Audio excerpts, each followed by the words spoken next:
નમસ્કાર, હું હર્ષ રાઠોડ, ન્યૂઝ ગુજરાતમાં આપનું સ્વાગત છે। સમાચારની શરૂઆત કરીશું મોટા સમાચારથી। ડભોઈ નગરપાલિકાની વાત કરીશું। ડભોઈ નગરપાલિકા દ્વારા શહેરમાં સ્વચ્છતા જળવાઈ રહે તે હેતુસર જાહેર સ્થળોએ કચરો ફેંકનાર વ્યક્તિઓ સામે કડક કાર્યવાહી હાથ ધરવામાં આવી છે। પાલિકા ચીફ ઓફિસર જયકિશન તડવીની સૂચનાથી સ્વચ્છતા વિભાગ દ્વારા શહેરના મુખ્ય માર્ગો, બજાર વિસ્તારો તથા જાહેર સ્થળોએ ચેકિંગ હાથ ધરી નિયમોનું ઉલ્લંઘન કરનાર સામે તાત્કાલિક દંડ ફટકારવામાં આવ્યો હતો।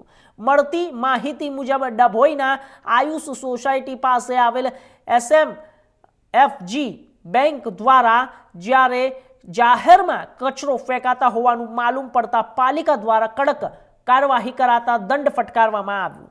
પાલિકા તંત્ર દ્વારા સ્પષ્ટ સંદેશ આપવામાં આવ્યો છે કે શહેરને સ્વચ્છ રાખવાની જવાબદારી માત્ર તંત્રની નથી। ડભોઈ નગરપાલિકા દ્વારા હાલ શહેરમાં વિવિધ સ્થળોએ સ્વચ્છતાની ઝુંબેશ ચાલુમાં છે। તેના અંતર્ગત વિવિધ સ્થાનોના વિવિધ જગ્યાઓના સફાઈની કામગીરી ચાલુમાં રહેતી હોય છે। એ સિવાય ડભોઈના જે વિસ્તારોમાં ગંદકીની સમસ્યા ઊભી છે અને જે લોકો એની માટે જવાબદાર છે તેની વિરુદ્ધ કાર્યવાહી કરવામાં આવતી હોય છે।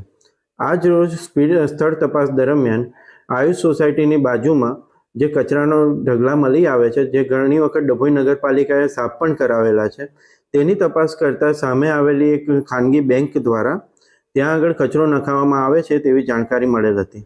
જેના અંતર્ગત કાર્યવાહી કરતા ડભોઈ નગરપાલિકા દ્વારા તેમને દંડ ફટકારવામાં આવ્યો છે અને ચેતવણી આપવામાં આવી છે કે આગામી સમયમાં આ પ્રકારની કોઈ કાર્યવાહી એમના દ્વારા કરવામાં આવશે તો દંડનીય કાર્યવાહી તથા લીગલ જે પણ કાર્યવાહી છે તે એમની વિરુદ્ધ કરવામાં આવશે।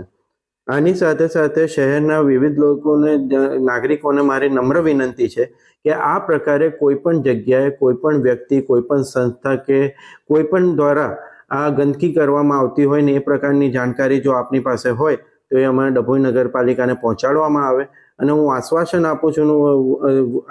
આપું છું કે તેની વિરુદ્ધ નગરપાલિકા દ્વારા કાર્યવાહી કરવામાં આવશે।